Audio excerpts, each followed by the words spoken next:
Bonjour chers amis, je vous envoie une petite capsule de prière et je vous partagerai ma petite réflexion de la journée.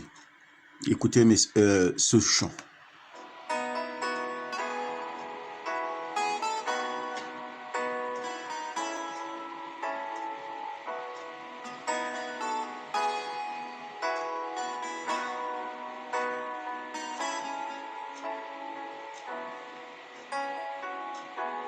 Je demande à la vie d'Israël.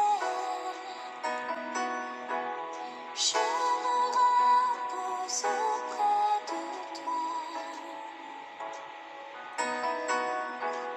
Ta fidélité sera mon bouclier. Chaque jour je chanterai. Béni soit le nom du Seigneur. Béni soit Oui, ça s'est arrêté brutalement, mais c'est quand même un chant. Que le Seigneur soit notre bouclier. Et c'est ce que nous retrouvons dans Éphésiens chapitre 6, verset 16. Je lis donc. Prenez par-dessus tout le bouclier de la foi, avec lequel vous pourrez éteindre tous les traits enflammés du malin. Les traits enflammés du malin peuvent se présenter comme le fait que nous avons été victimes d'une morsure de la part de l'ennemi.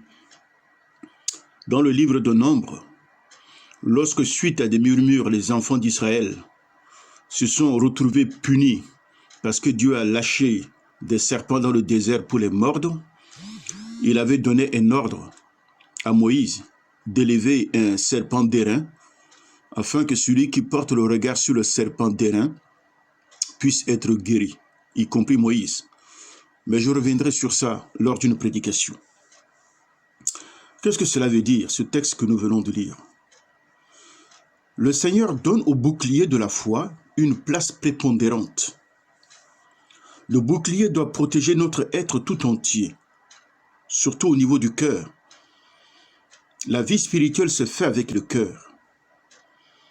Quelqu'un m'avait dit, mais ceux qui se sont retrouvés à Mulhouse à la porte ouverte, ils étaient en train de jeûner et de prier, mais pourquoi sont-ils exposés à l'attaque de l'ennemi?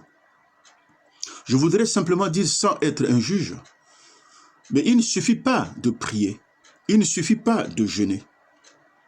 Mais avec quel état de cœur nous nous approchons de Dieu? Voilà toute la question à laquelle peut-être un jour nous répondrons. Abraham, qui est appelé le père des croyants et qui revenait d'un dur combat qu'il a mené victorieusement, il est dit de lui. Après ces événements, la parole de l'Éternel fut adressée à Abraham dans une vision. Il dit, Abraham, ne crains point, je suis ton bouclier et ta récompense sera grande. Dieu est notre bouclier. La foi, elle vient de ce que l'on entend, et ce qu'on entend vient de la parole de Christ. Romains 10, 17. La foi, elle est engendrée par la parole de Dieu, pas autre chose. Et elle en est inséparable. C'est la raison pour laquelle le bouclier de la foi devient la partie principale de l'armure qui couvre ou protège tout l'être du combattant, surtout le cœur. Cette foi vivante et conquérante se fonde sur ce que Dieu dit, car il est souvent dit, il est écrit. Sans fléchir, le combattant que vous devez être s'abrite sous ses divines promesses.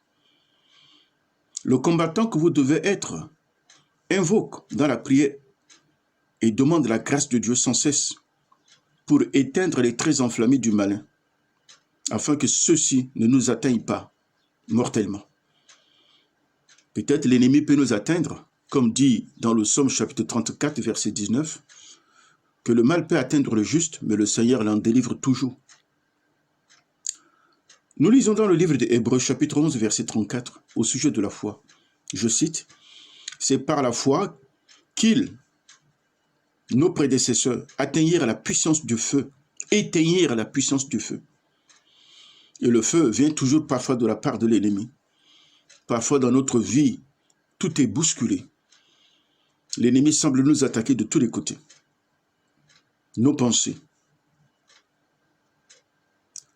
Il peut nous accuser. Il peut soumettre notre vie à une dure épreuve. C'est comme si les missiles de l'enfer ont été lâchés contre nous, comme tous les démons.